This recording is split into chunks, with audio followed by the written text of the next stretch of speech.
Segment 2, Northtown Neighborhood News Magazine, a presentation of Sonny Hirsch and myself. Dial us up on the web at www.ntnm.org. Over 360,000 shows watched. Thank you very much. We're on CAN-TV 19, Thursday, 7:30 p.m., Friday, 2:30 p.m. in Chicago. Monday, 6 o'clock on channels 1935 or 99 on your AT&T systems at 6 p.m. It is in Community Policing Caps24.org. Hopefully you people have shown the good sense to have re-elected Sonny Hirsch by acclamation. And he has another term as head of the 24th District Advisory Committee. It is a pleasure to introduce you to somebody I've known since high school. Good guy. And he writes a lot on Facebook. And he really knows about as much about the history of different Jewish synagogues in different cities and states than just about anybody I know, and that is Larry Teren. Larry, how you doing? Thank you very much for inviting me. First of all, thank you, and it's a pleasure to have you. So, enlighten us. Okay, so besides being a broken down old computer consultant, a couple years ago I developed and piqued an interest in basically what's become being a documentarian.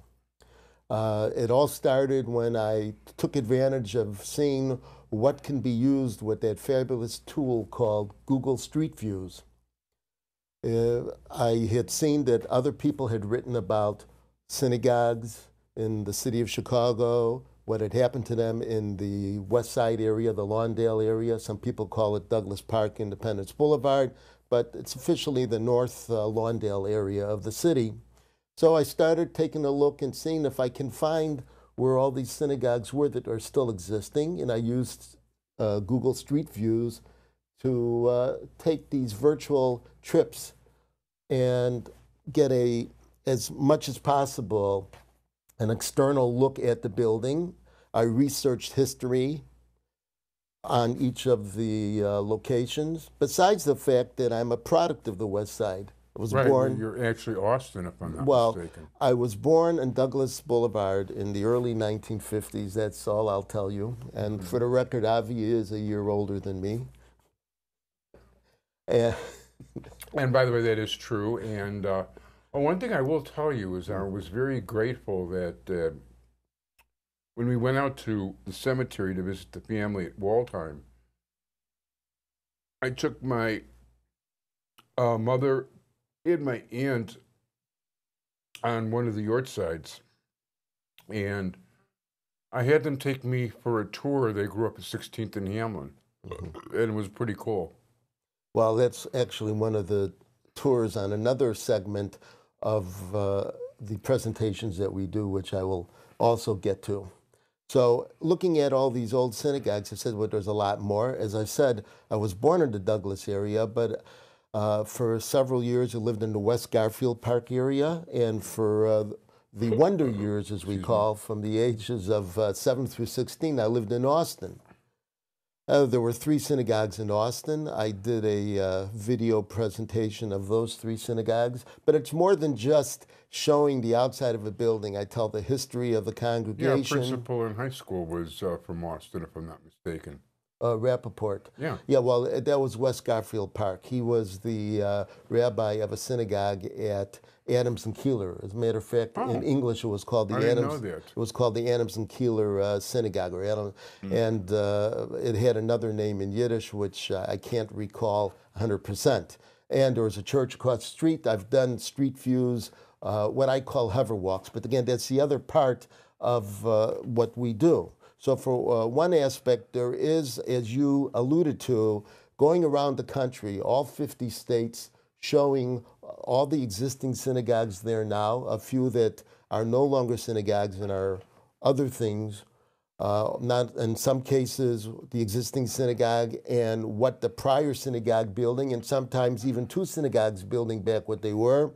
I give information such as who was the rabbi, when they have their services, when the congregation was established, how they moved around. They give a lot of interesting facts. If there's also some legal actions regarding the history of the synagogue, I discuss those too. So you can go, and I'll bring up the URL or the site name for seeing those synagogues, although you can see them on Facebook and YouTube as well. But the other aspect that I wanted to discuss was the Facebook group that we have that was an outgrowth of the synagogue tours. I said, well, you know, there's more to the West Side than just synagogues. There's churches, there's buildings that have been around for years. Many of them still exist. So I decided I'm going to take every inch and every corner of the West Side, and let's establish what that means. That's anywhere south of North Avenue to north of Roosevelt Road. Now, there are some exceptions. Parts of it would be, the south border would be Ogden. If it's east of, we'll say, Kedzie, that's sort of like a virtual south border of the West Side. And on the north end, you also have another angle street, Grand Avenue. Yeah, usually it's like some kind of big intersection or underpass or railroad tracks that divide neighborhoods. Well, yeah, well, that had a lot to do with how you divided neighborhoods too, which we can get into if you really want to. So I called all these little tours that I've done, and I have over 240 of them, close to 250 now, calling them hover walks. And again, it's using the Google Street Views. I give narration. I video the locations, usually within a 3 or 4 blocks, so it would be like a half square mile area, and I tell stories about them. Then we changed the venue, and we said, let's take every year from 1945 and on, and go year by year and bring as many stories as we can about what was happening on the west side of the city. So you can say, you know, the name of your show is called Northtown News, so it deals mostly with the north side. So why do you want somebody here that wants to talk about the west side? But we can also say that you learn... well, frankly, because I love the Silbersteins so much, I get no more cooperation from them. And I want to talk about, you know, local stuff in general. But what I'm saying is that you also have the concept of studying history, you know, learning from the past to how you deal with today. And there are a lot of parallels that are going on, such as the famous first Mayor Richard J. Daley said, there's no such thing as an integrated neighborhood. There's a changing neighborhood. And there was a lot of truth to what he was saying, because you look at the history of the West Side, and right after World War II, it was basically, if you took the Lawndale area, it was 100% white. It was just east of it where, like say, east of Ashland, where there were most of the blacks were living. And then there was a sprinkle in the East Garfield Park area, but mostly West Garfield Park in Austin was 100% white. But within a few short years, by the mid-1950s, East Garfield Park had become all black.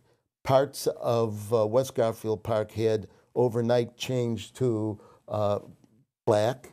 Austin was still 100% white. But then again, as the times shifted by the early 1970s, the entire West Side, basically anything south of Chicago Avenue, was 95% black. Now, there's nothing wrong with that. People have a right to live where they want to live. Absolutely. Yeah. And there has to be sometimes an understanding of why things transition. And so part of what we do with our hover walks is to show, and the name of the group is called Chicago West Side Past and Present. It's to show what the city was like back in the 40s and 50s and 60s and early 70s, and how it's changed. And I even hope to continue on into the 80s and 90s with these hover walks, show buildings that are still there, what purpose they served, show residences, who lived there, what happened to their lives, different things. There's gangland stories. There's, yeah. And a lot of people that say, well, what causes a neighborhood to change? And then they want to make certain accusations, and the first thing they say, well, it's the real estate people the blockbusters, who came in and they intimidated people to move right away because the neighborhood was changing. But they're just agents. They're we'll say the effect, but they're not the cause. The real cause, if you want to get down to it, and that's the relevancy, you could say also to the North Side, is you can blame the Chicago Board of Education. Because they make a lot of short-sighted decisions.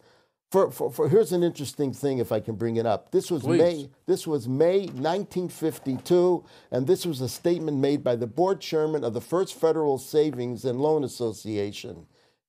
At that time, this was years before, but he did see what was going on in the Garfield Park area. But this was years before the further west area, West Garfield Park and Austin, had changed.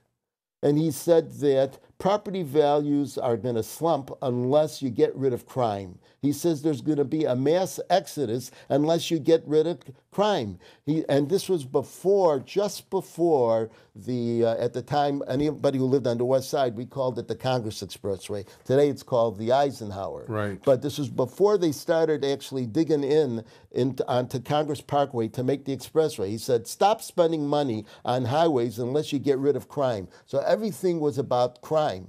When in the mid-1960s, we're going to say around 1965, it was January 1965, the Board of Education came out with called a cluster plan, which is where they group certain schools together to say, what happens to this?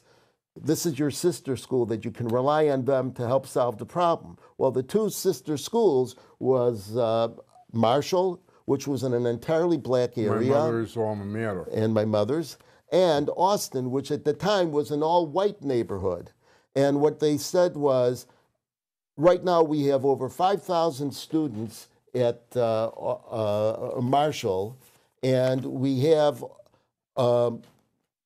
there's empty space at Austin. Now, how do they define empty space? The rule was that any school that was 150% over capacity. And Marshall was designed for about 3,500 to 3,600 students. So they were at least 1,500 to 2,000 students in excess.